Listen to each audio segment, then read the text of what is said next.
All right.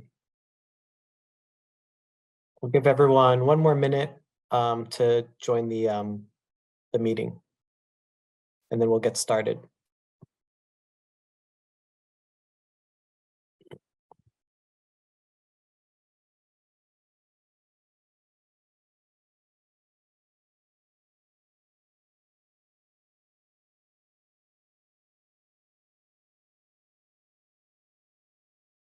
All right. Welcome, everyone. This is the first of several community workshops this year as we work to develop the city's first Vision Zero action plan. We're all here today because we want to learn how we can eliminate fatal and serious injury crashes in the city of Atlanta and hopefully commit to helping the city in realizing this goal. Next slide. So tonight's agenda, we're going to go through some introductions of those folks that you see on the Zoom call. Then we'll go into what is Vision Zero for those that may not be familiar, as well as the history of Vision Zero here in Atlanta. We'll then review the high injury network approach and findings, and also what is a high injury network. Then we'll talk about how we can prioritize safe streets in Atlanta, other ways that you can engage with us, and then the next steps of the project. There'll also be some live polling throughout the presentation, and we'll go into details on how you can do that during this meeting. So first off, we just want to introduce ourselves. Betty? Yes, hi, good evening, everyone. I'm Betty Smoot-Madison. I serve in the role of Mobility Planning Director for the City of Atlanta Department of Transportation. We're also joined by other staff from ATLDOT. Kathy Tyler, would you like to introduce yourself?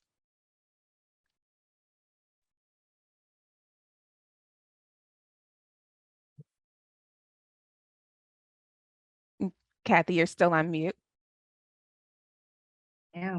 Sorry about that. I'm Kathy Tyler. I work with Betty with ATLDOT, and I am the Director of Public Policy and Government Affairs. And it's a pleasure to be here with you all. Thank you. I'm Chris Puglisi. I'm the project manager for the consultant team that's developing the Vision Zero action plan with the City of Atlanta. Also, just want to give a shout out to Rachel, who is in the background running the slides and the live polling, and we couldn't do this tonight without her. Amanda? Hi, good evening, everyone. Amanda Hatton with Blue Cypress Consulting. I lead our community planning practice, and Blue Cypress is leading the engagement for the action plan in close coordination with ATLDOT and the other partners here tonight. I will also thank Selena from Blue Cypress, who's helping make sure the meeting runs smoothly. Thank you. And Ian? Hi, everyone. Ian Hamilton, transportation planner with VHB, assisting mostly with data analysis and looking at that high injury network. And joined also on the VHB side from Frank Gross, who heads up our safety team. Frank, you want to introduce yourself? Yeah, just say hi, everyone. Happy to be here. Again, Frank Gross with VHB, and looking forward to the conversation. Thank you. Next slide.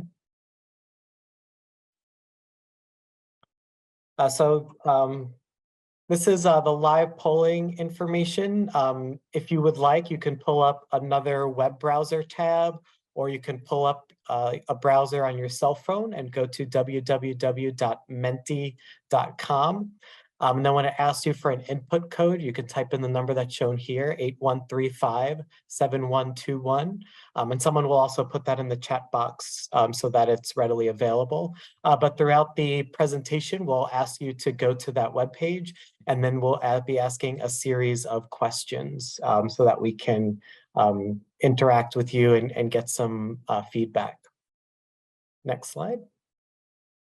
So what is Vision Zero? So throughout this presentation, you'll learn what Vision Zero is, its history here in Atlanta, and how we'll be developing the city's first action plan. You may also hear similar terms used today, such as a safe system approach. These are sometimes used interchangeably, but they are a little different. Vision Zero is the goal, and safe system approach is how we realize that goal. So you will be hearing those terms a lot throughout the presentation. And now I'm going to hand it over to Betty to go over the history of Vision Zero here in Atlanta. All right, thanks, Chris. So just a little bit. So currently there are nearly 50 cities in the US that have become official Vision Zero cities, meaning that they have locally adopted legislation or plans and have a public commitment to advancing Vision Zero in their cities.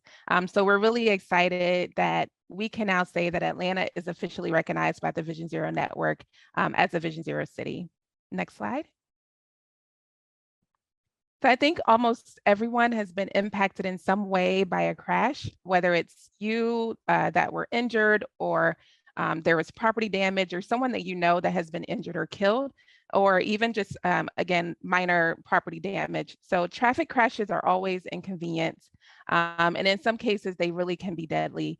So that's why Atlanta's Vision Zero program is so important. This work is particularly personal for ATLDOT and the city of Atlanta, as we lost our Vision Zero manager, Kimberly Sargent, just last year due to a traffic crash. And that really drove home the issue of how dangerous behaviors on city streets daily can change the lives, can change our lives in an instant. So as we do this work, let's just remember those that we've lost on our roads and remember them as our why for this work. Atlanta's Vision Zero efforts started with a commitment in 2019 through our One Atlanta Strategic Transportation Plan that committed the city to taking every opportunity to make streets safer and to establish a Vision Zero goal. So in 2020, we adopted the Vision Zero ordinance, which essentially solidified that we would create a Vision Zero action plan, which is the effort that we are in today and will continue to be working through most of this year, and stand up a multidiscipline safety task force to help in the creation of that implementation strategy. We had our first kickoff meeting with that task force back in December, with other meetings to come. That same ordinance established a default 25-mile-per-hour speed limit on certain streets.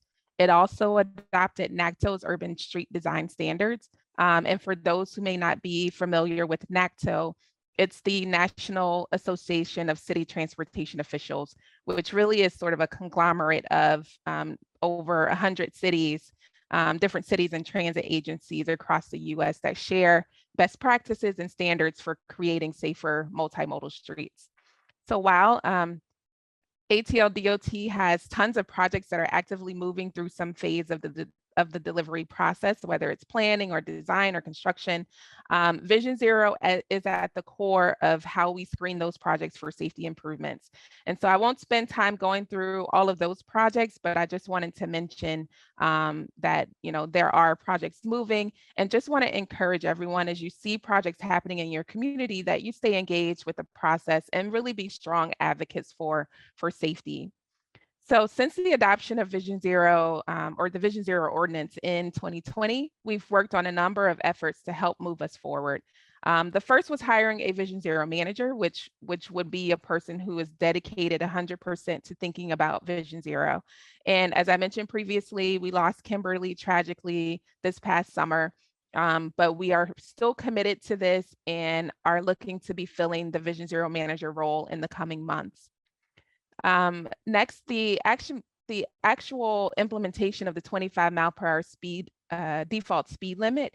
You may have seen some of the posted signs being changed by our crews, and we're continuing to work through that effort. It was a pretty huge effort to change out over 1,000 signs all throughout the city.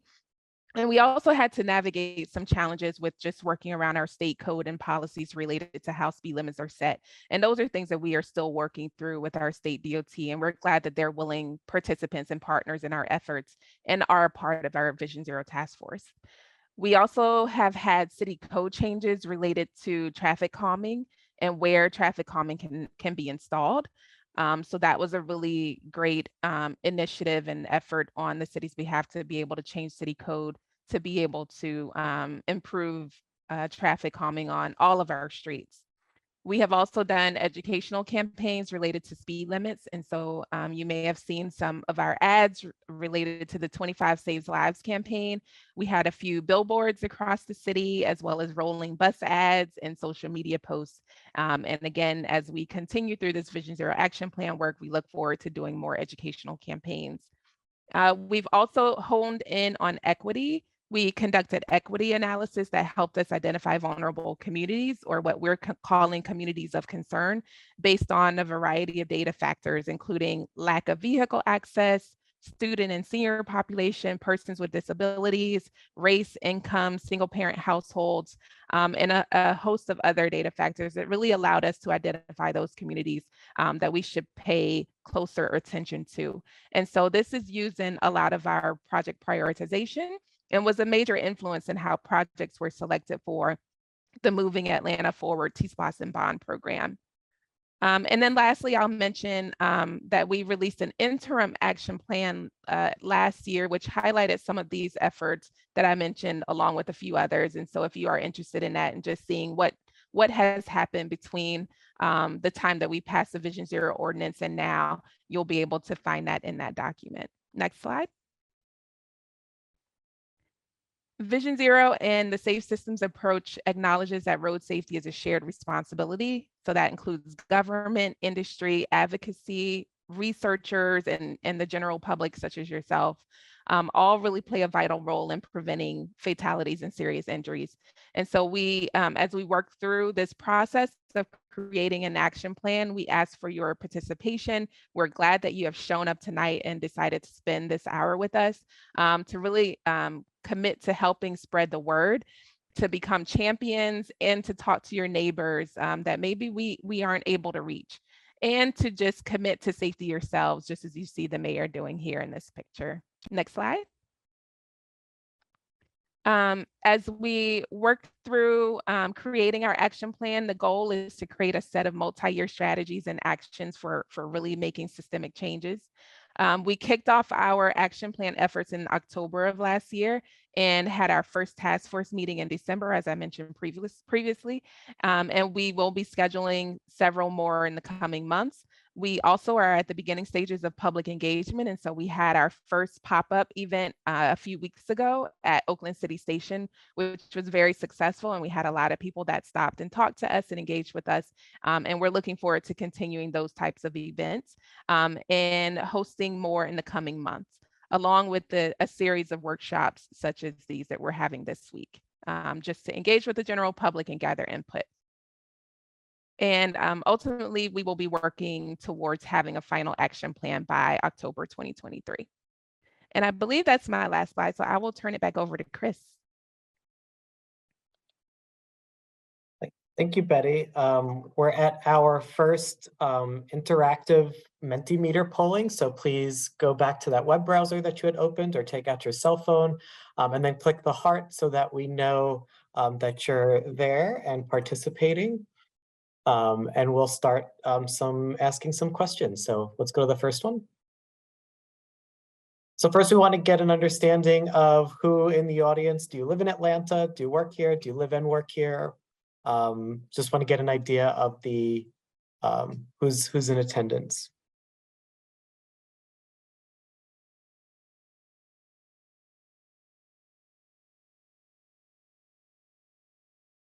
Looks like almost everyone lives here, works here, and recreates here. All right, next question.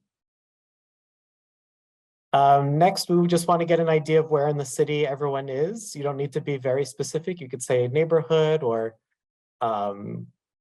Southwest or Northwest Atlanta.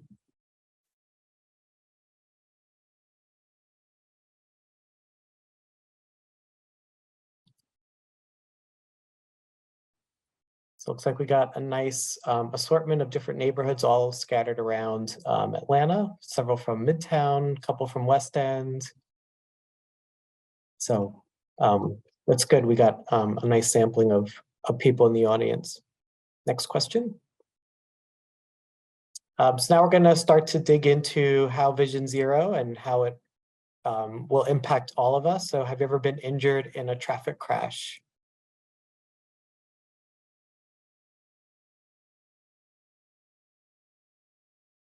So about a third of you have. I think that was similar to Tuesday's audience as well. I think that's everyone. Next question.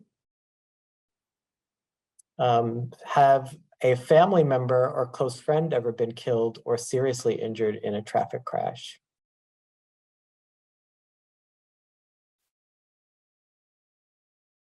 So while most of you have personally not been injured in a crash, most of you know someone close to you who has. So this just goes to show how important the work that we're doing does impact all of us. All right. Next question.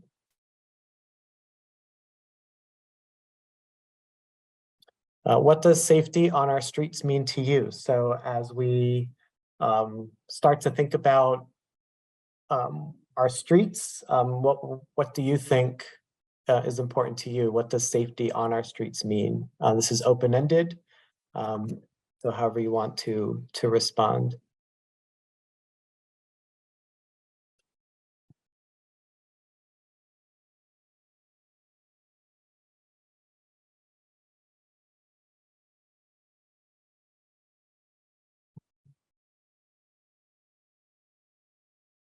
All right, these are all good answers.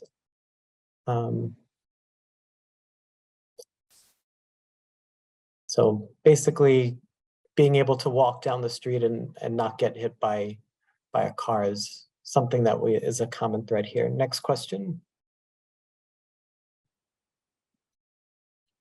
So just to get an understanding, how many of you are familiar with what Vision Zero is? Think about before Betty gave a great history of it in Atlanta. We have a good assortment of people that some have never heard of it, some are very familiar, and most of you are in that area where you know a little bit of it, but want to learn more. So that'll be good. Hopefully by the end of this presentation, you'll all be familiar or very familiar with Vision Zero.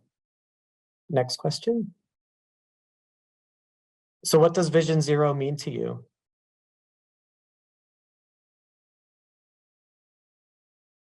Open response here.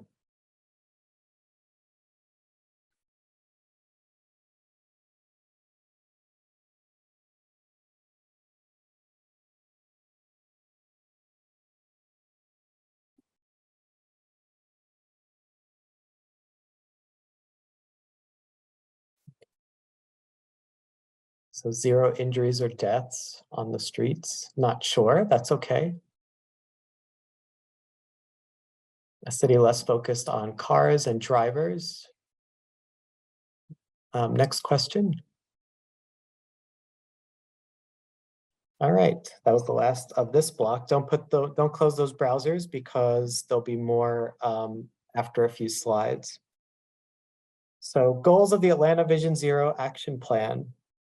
So as I said earlier, our team is developing the city's first Vision Zero action plan. Currently, we're in our fact-finding phase. Not only are we performing a systematic safety analysis on the city's street network, we're also engaging with communities across the city to better understand how people use our streets and their perceived safety issues. Later this year, we'll be compiling that information into an action plan, and the city can use that to start making systematic changes to reduce fatalities and serious injuries, with the ultimate goal of eliminating them altogether. That action plan will be comprised of several items that the city and its implementation partners can use to strategize, design, implement, and monitor projects to improve safety. Next slide. So how will we do this? Vision Zero is a new approach on how we plan, design, and develop our transportation system with safety paramount to everything else. So images like this, we hope to avoid in the future, that our streets will not cause a crash this severe. So that is what the goal of Vision Zero intends to do. So next slide. Here's one of those terms I mentioned earlier, safe system approach. What is it? So it is a singular system that works together as one. So you'll see it says safe system approach and not safe systems approach. There are 6 principles that form the basis of the safe system approach. Deaths and serious injuries are unacceptable. Humans make mistakes. Humans are vulnerable. responsibility is shared, safety is proactive, and redundancy is crucial. So how are we going to implement this here in Atlanta? So part of this is we've developed a Vision Zero task force as part of this action plan, and we have invited participants that share responsibility in the safe system approach. Those participants include various City of Atlanta department and staff, state, county, and regional partners, transit partners, hospital and trauma care partners, community advocacy organizations, and implementation partners like our community improvement districts. This task force will be critical in the development of the action plan because it will ensure a sense of ownership by those responsible for seeing it through once we're finished here putting it together. Next slide. So how is Vision Zero different? Well, our traditional or conventional approach towards traffic safety is not working. So a Vision Zero approach is different. And so this table here sort of shows how they're different, and I'll go through them a little bit. The conventional approach that traffic deaths are just the cost of doing business. Conventionally, you know, we need to get there fast, we need to keep traffic moving, we need to reduce congestion, etc. The Vision Zero approach says no, traffic deaths are preventable if we choose to prioritize safety over travel speeds. Traditionally, we've sought to prevent collisions, specifically those that are minor or a nuisance because they hold up traffic and interrupt our travels as we get around town. The Vision Zero approach focuses specifically on reducing collisions that directly result in fatalities or serious injuries. The conventional approach attributes crashes to human error. The Vision Zero approach acknowledges that people make mistakes. But when we do make mistakes, it won't result in a fatality or serious injury to themselves or others. So those are the key differences between how we've historically analyzed and designed and created our streets and the Vision Zero way of doing that. Next slide. So one of the fundamental elements of the Vision Zero is speed. And we talked about the speed limits earlier, and even in the Mentimeter polling, people discuss speed. So speed and controlling vehicle speeds is part of the plan, and it's a big part of the plan. The faster the speed, the more serious the outcome of a crash will be, especially for those more vulnerable road users. Speed creates a feeling of unsafety. Also, when we lower travel speeds, we as engineers and implementation agencies, we have more tools in our toolkit that we can use to help eliminate fatalities and serious injuries in traffic crashes. The city has already started lowering the speed limit on most city streets. The next step would be actually to design the streets so that it doesn't foster those high travel speeds. The goal of Vision Zero is eliminating fatalities and serious injuries by eliminating the possibility of someone crashing into someone else at a speed that the human body physically cannot survive. Those speeds are different depending on whether or not the person is located inside or outside of a vehicle. So how does this impact our decision-making ability? If we are designing a street where there are no people on foot or bike, then the street can tolerate a higher level of speed. However, if we are designing a street where there are people on foot or bike, then we need to reduce travel speed or create physical separation between cars and people, either by time or by space. Next slide. So now I'm going to hand it over to Ian Hamilton, who's going to discuss with you the high injury network and our preliminary findings. Great, thanks, Chris. So we can go ahead and go to the next slide. So before we dive into the maps and data and the overall approach, definitely want to remind ourselves why this is important. Betty and Chris have already done a fantastic job of laying out why Vision Zero is important, why the safe system approach is important, and what it means to the community. But it's good to reflect that, you know, this is for people to help preserve life and improve quality of life for all residents of the city and visitors as well. Unfortunately, the numbers are not moving in the direction we'd like to see, tend to have been increasing over the past few years. But it's important to keep in mind that Atlanta is not alone in that. We're seeing similar increases across the country for a variety of reasons. And so as Atlanta implements Vision Zero and moves forward with the action plan, important to know that it's just one of many that are working on this issue. So next slide, please. So we'll give a quick overview of the high injury network. I do want to say there will probably be plenty of jargon in this conversation. So if you have a question about any of the topics that we bring up or any of the buzzwords we might use, feel free to put it in the Q&A. We'll certainly be happy to answer any questions. But the high injury network is a network of streets where it's looking back in the past, the recent past, to identify those corridors and streets and intersections that have seen a high number of traffic crashes, particularly those fatal and serious injury crashes. And so it's a very retroactive and backwards facing view of the system. And so we've put together a high injury network based on that analysis of those more severe crash outcomes. And it's pretty effective at identifying those corridors where we typically see these issues. So you can see the stats on the left, roughly 3/4 of all fatal and serious injuries in the last 5 years have occurred on these corridors. Important to note that these are not interstate or highway corridors. Highways and interstates account for about 1/4 to 30% of all fatalities and serious injuries. But these are the streets where Atlanta can really do the most good in terms of planning and improvements. And within this network, we see that it does especially well identifying those fatal crashes as well. So you can see roughly 90% of all fatal crashes occur on what is effectively 11%, 10% of the city's street network.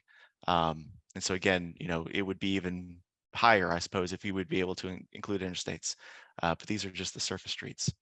And so there's a list of some key streets. Certainly this is not every street that is in the high injury network, but this should just give you an idea of the types of roads that we see. To Chris's point and speed, these are often high volume, high speed arterials, and often in places where you see a lot of conflicts between modes. So not just motorists, but also vulnerable road users like peds and bikes. Next slide, please. So the high injury network is a great tool for looking at where there have been safety issues in the past. But again, focusing on that safe system approach, we want to be proactive. We want to be able to focus on where risk is highest, not just essentially playing whack-a-mole with crashes that have already occurred. We're trying to prevent the next severe crash from occurring.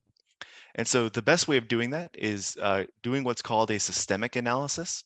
And so it's very forward-looking. And instead of essentially targeting crash frequency, you're targeting risk. And so that is taking a look at crashes that have occurred, but rather than taking a look to see specifically where they have occurred, we're looking at those characteristics that are associated with high crash areas. So that includes things like looking at what type of crash. Does it vary by mode? Does it vary by time of day? Does it vary by the particular user age group? Those are important to take into consideration. We want to see what type of road. Is it arterials? Is it collectors? Taking a look at the whole network, can we sort of narrow it down to areas where, relative to the amount of traffic and road mileage in the city, are we seeing a disproportionate increase in these issues? And then last but not least, Betty touched on it with her notes on equity. We're very interested in the community characteristics around those roads. And it's important to note that these are correlations, not causation. So we're not saying that the characteristic neighborhood is causing these outcomes, but merely there are trends where there are either infrastructure issues or other indicators where there might be safety interventions possible. And so again, the key theme for all of this is that we are being proactive in this analysis. Next slide, please. So getting to that first question of what crash type, what are important in Atlanta? There's a document that the state of Georgia updates every 3 years, and FHWA, the Federal Highway Administration, requires it to be updated at least every 5 years, called the Strategic Highway Safety Plan. And that document is essentially Georgia's plan for investing in safety over the course of that document's lifespan. And so if they want to deploy federal funds towards specific safety issues, this document calls that out. And so it has a list of crash types called emphasis areas. that the state would like to focus on. And so in order to align this plan with both the regional planning and statewide planning efforts, we're borrowing those emphasis areas and identifying where those crash types, we see those more severe outcomes. So you can see this table on the right where we have fatalities and serious injuries in the blue bar, their proportion in those emphasis areas. And then in the gray, you see all other crash types. So those less severe crash outcomes. And you can see that pedestrians, those vulnerable road users, bicyclists, motorcycles, obviously aggressive driving, roadway departure, impairment, all of these things really contribute to more severe crash outcomes than other crash types if you think about rear ends and congestion that may not lead to those severe crash outcomes. And so for the purposes of this plan, we're really going to dive into those 7 emphasis areas, really focusing on vulnerable road users and some infrastructure and some behavioral patterns as well. And so next slide, please. So taking those emphasis areas and those specific crash types, we want to focus in on specific facility types or roadway types where we can focus our energies. And so these are essentially roadway characteristics. And so we do this analysis for each of those 7 emphasis areas where we do a comparison of fatal and serious injury crashes relative to lane mileage. And so the idea being lane mileage sort of serves as what we're calling our exposure or the likelihood. You know, if all things being equal, you would sort of expect crashes to be in line with specific distributions of roadway mileage. And you can see the graphs on the right are bicyclist characteristics. They don't. There are characteristics in which bicycle fatal and serious injury crashes congregate. Those arterials, which lines up very well with the high injury network we referred to earlier, and those wider crossing distances, so 3 and 4 lanes, and these vary by emphasis area. So we have a suite of analyses by emphasis area for each facility type, and you can see these clear differences between the more vulnerable road users, bicyclists, pedestrians, motorcycles, and then of course more motorized modes. And so this nuanced approach really lets us target specific safety issues that can help address these particular emphasis areas. And again, in the theme of being able to align with other planning documents, the Atlanta metropolitan area, the MPO, again, feel free to ask questions in the chat if you'd like, put out their regional safety strategy, which has several analyses and treatments that they recommend for the 20 county region that it covers. And what we're doing is we're essentially taking Atlanta's trends, Atlanta specific data needs, and seeing how well they align with these regional and statewide plans. And there's generally pretty solid alignment between them. Next slide, please. And then finally, once we have our emphasis areas and we have our focus roadway characteristics, we will do mapping of risk around the city. And so this will vary by emphasis area. Each emphasis area will have its own risk map, and we'll essentially be looking for risk factors on those specific roadways. So looking at those wider arterials or collector streets, as the case may be, looking at the traffic characteristics that are present, the level of transit access, whether there are any key destinations around them, say a park or a school or another type of destination that would indicate a potential higher safety need. Those are important as well. And then finally, again, in line with the conversation about equity and neighborhood characteristics, taking into account the demographic and socioeconomic characteristics. So we do have a more walking dependent population, a more transit dependent population, those types of considerations for risk. And so you can see the maps here. These are pulled from that Atlanta regional plan, regional safety strategy, where you can see roadway departure on the left, the walking risk map in the middle, and then the biking risk map on the right. It varies. It varies by emphasis area. And so you don't want this one size fits all approach when addressing risk. And ultimately, this will inform where those targeted interventions will be most effective going forward. And so with that, again, feel free to answer questions, but I will hand it back to Chris. Thank you, Ian. So if you pull back out your phone or web browser where you have menti.com pulled up, there'll be another polling block. So click the heart if you're still with us so that we know you're there.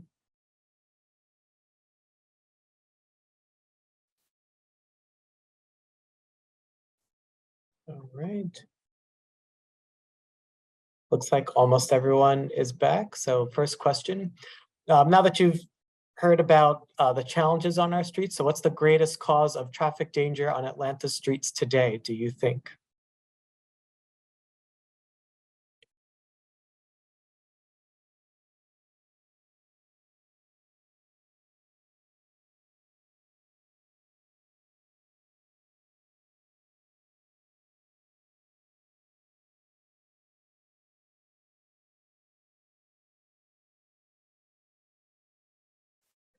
We'll keep the polling open a little bit longer as people could enter in their responses. So looks like roadway design, cars, speed, they pose the greatest risk on our streets. All right, next question. Who bears the greatest responsibility for reducing traffic danger in the future? So thinking of that safe system approach where we have all these different players.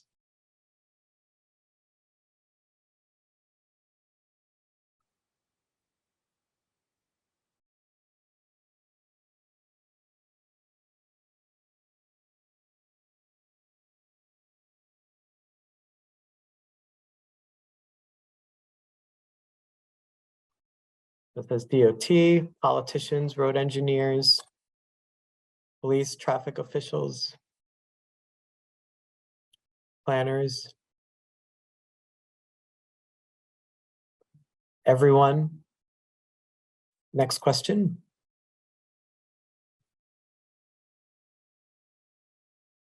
What's the biggest barrier to eliminating traffic fatalities and serious injuries in Atlanta? So what do you think is keeping us from achieving these goals of zero fatalities?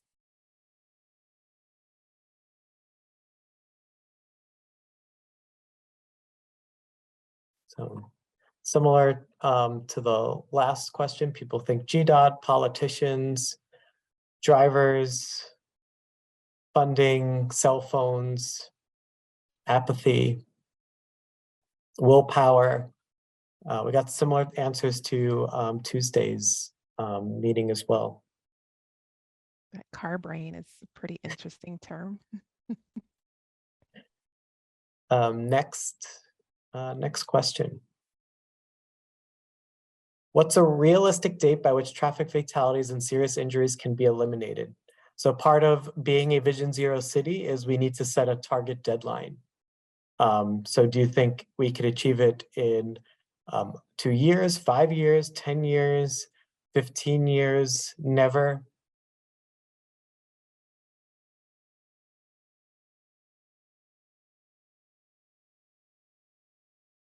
All right, so we have one pessimist in the audience, it appears, that doesn't think we can achieve it.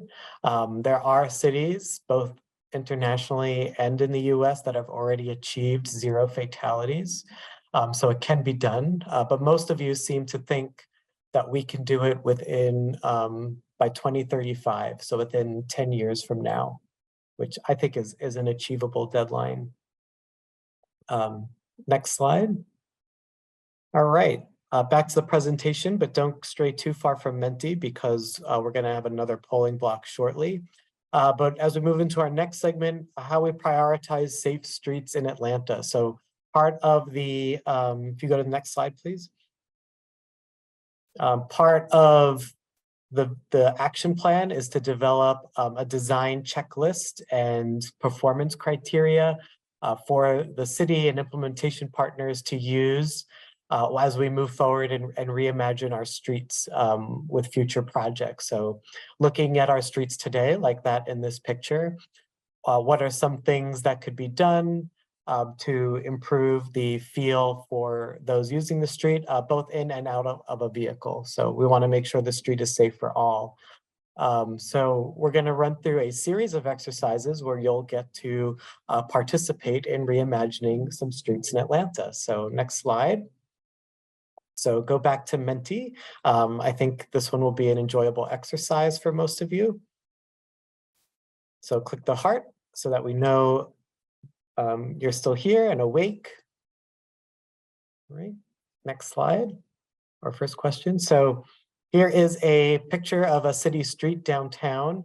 So I want you to think about what you can do to make the street safer. So just type in a response, things that you would do just to make this street feel safer.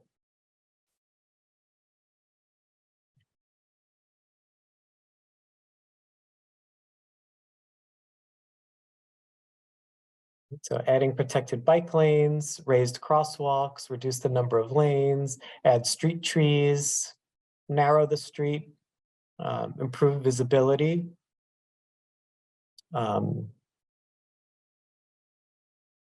Better bike lanes, road diet.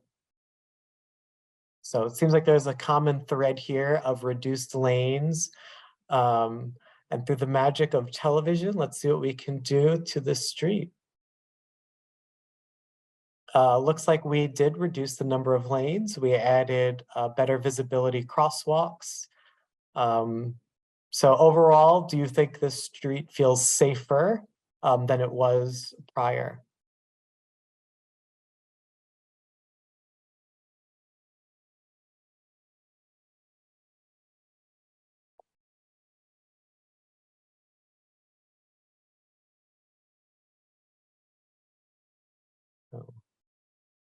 Like a little more than half of you think that it does feel safer.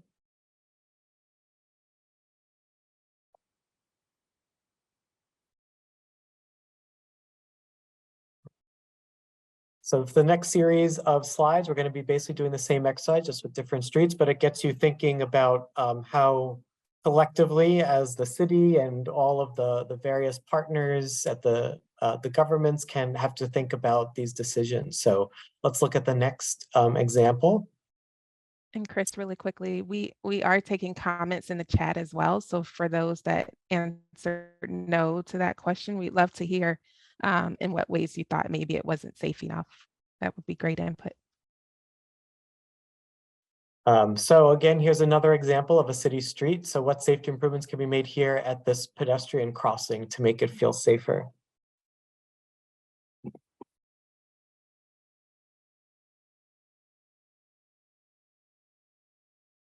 So getting rid of the slip lane, curb bulb outs, raised crossing, curb extensions.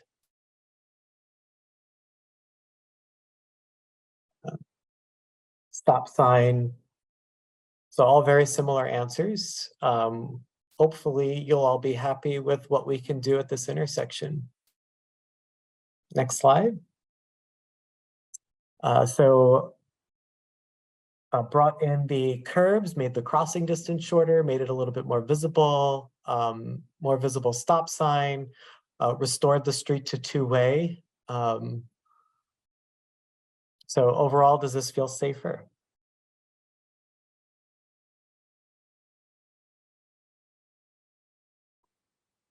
Looks like an overwhelming majority or unanimously feel that this is a much safer condition. Next question. All right, so I think most of us are familiar with this corridor. What would you do to make it feel safer?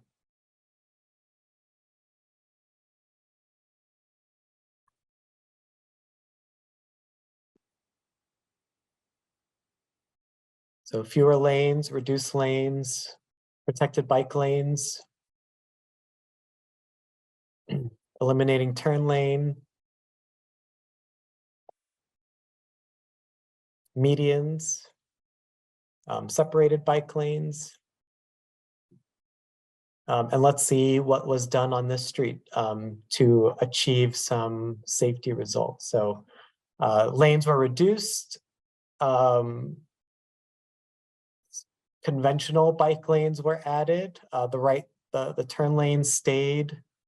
Does it feel safer than what was previously shown? Most of you feel that it does not feel safer.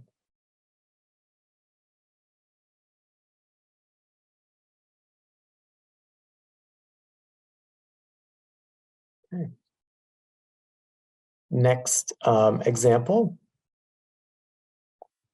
Here is a two-lane residential street. what could be done here to make this street feel safer?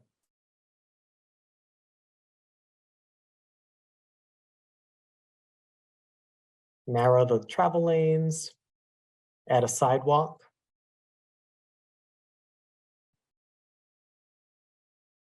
Reduce the road size and add sidewalks, add curbs, add more trees. All very similar answers or responses.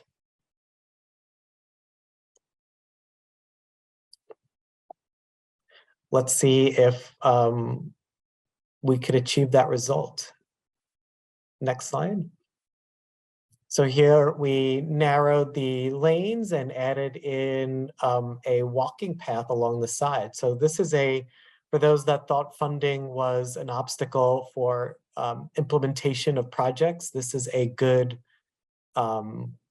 quick interim solution to add sidewalks to a residential street that did not have one. So this is something that could be achieved relatively quickly in the transportation world. So does this feel safer? It looks like almost all of you think that this feels safer than the previous condition. Same here. Feel free to drop any additional comments in the chat related to your responses. And also, none of these Mentimeter responses are lost. They're all saved and we're summarizing them. And I'll just clarify that if you're wondering, where's the chat? It's the Q&A function where you can put your additional comments. All right, our last example. So here is another residential street with on-street parking. What could be done to this street to make it feel safer?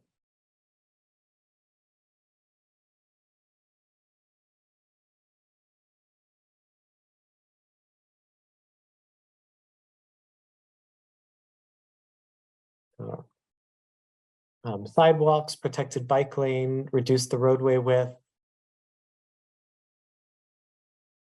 Bike lanes, protected bike lane. Trim the bushes. Add a traffic signal. All right, and let's see if the end result feels safer. So here is the finished product. High visibility bicycle crossing. The bushes have been trimmed. The road lanes have been narrowed.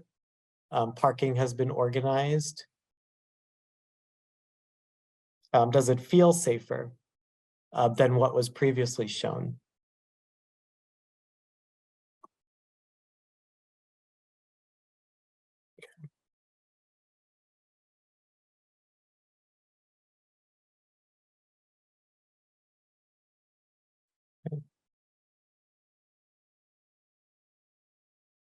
All right, a 50-50 split. All right, I believe that was the last example. So we're going to go back to the presentation. So those were some examples of how designers, reviewers, implementation partners, they're going to be looking at designs and evaluating for safety. So you all took an exercise in how we go through that process. There's obviously lots of competing needs on streets. And so the idea is just to ensure that what is implemented is safe for all users. So those were just some historical examples of things that have been implemented here in Atlanta.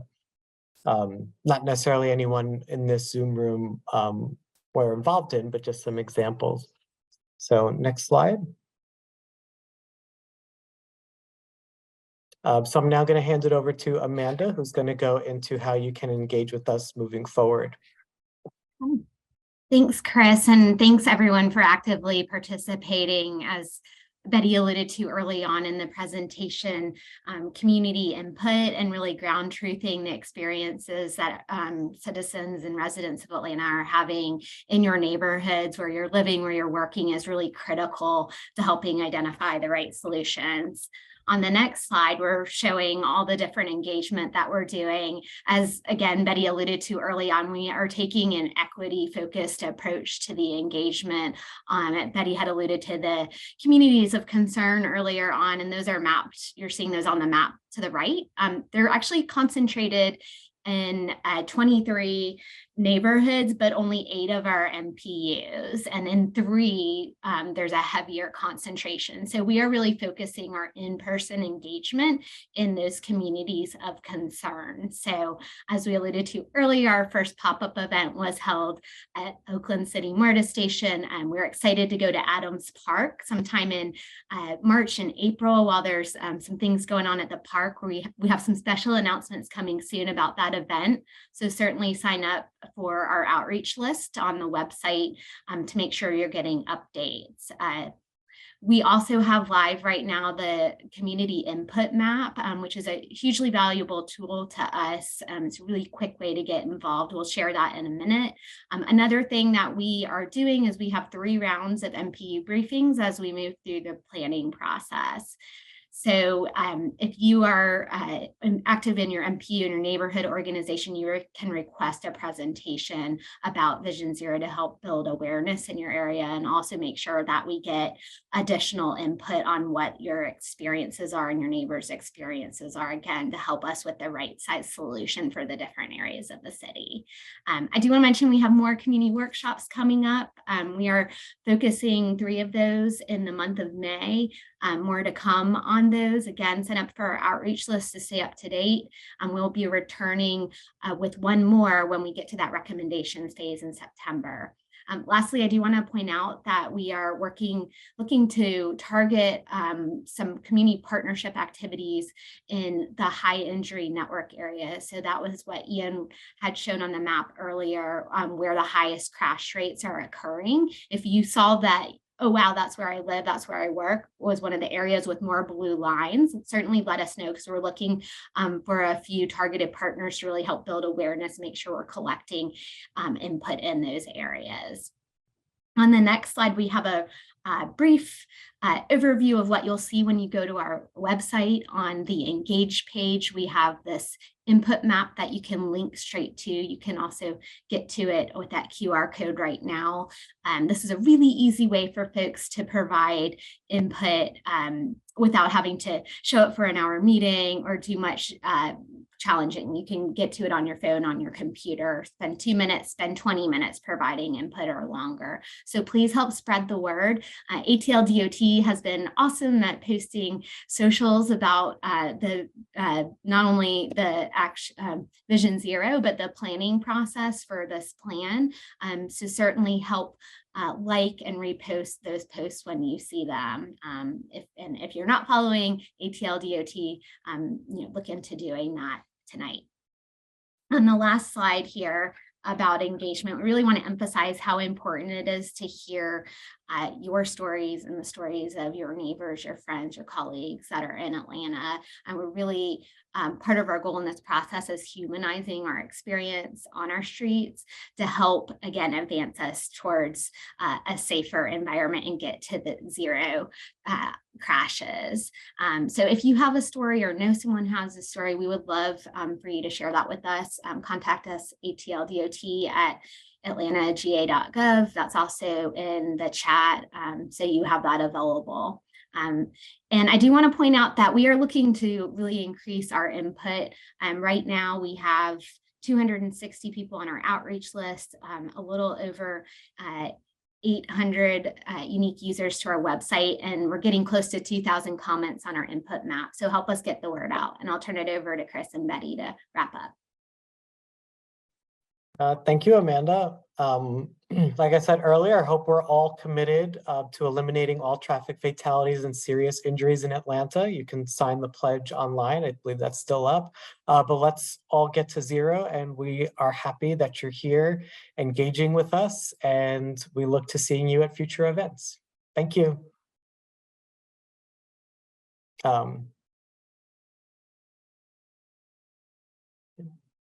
We do have a couple of minutes left for questions, if there are any unanswered.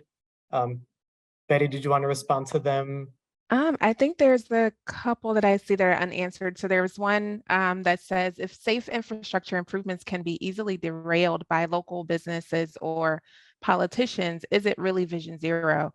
MLK is the Zoom background, and it is a perfect example of how safe infrastructure quickly goes away when it becomes politically difficult. And so I think this was probably in response to one of the earlier questions that asked around why would we choose parking over protected bike lanes? And usually, of course, just as a little background, usually when adding protected bike lanes, trade-offs are going to be necessary, whether the trade-offs is removal of on-street parking or something else. In those cases, it's really important to have, community buy-in, elected officials buy-in, businesses buy-in, because they're all impacted by the removal of that on-street parking. We definitely agree, but sometimes political wills can win. And so that's why it's important for us to have this type of engagement with communities, with the elected officials. We're going to continue to push the message around Vision Zero with everyone as broadly as we can. It's important. I can't say it enough how critical it is to have support at the neighborhood level, support at elected official level, and especially with businesses and things like that. So I agree. It's important, it's important, and we just can encourage you to become champions, become advocates, share information with your neighbors, send information to your council members and the mayor, just letting them know how important Vision Zero is and how important it is to stay committed to our mission of reaching zero. I do want to answer one question that's sort of related to that. So Vision Zero is a paradigm shift in how we think about streets. So it has been adopted as the policy of the city. So it gives everyone extra tools in their toolkit to advance projects that go against conventional wisdom. So going back to that slide, where we talked about the conventional approach to our streets. Vision Zero gives that leverage to rethink streets in a different way, and gives politicians and city staff that to lean on. So to answer the question I was just asked, it's more than just the high entry network. That just helps us understand where the safety issues are coming from, not location specific, but what are those systematic issues that lie within all of our streets. Okay, and with that, I think we're out of time. Any unanswered questions we have saved, and we'll be publishing a written response to all questions asked, and that'll be published on the website. So again, thank you all for sharing your evening with us, and we look forward to you at future events. So stay involved. Thank you. Thank you, everyone.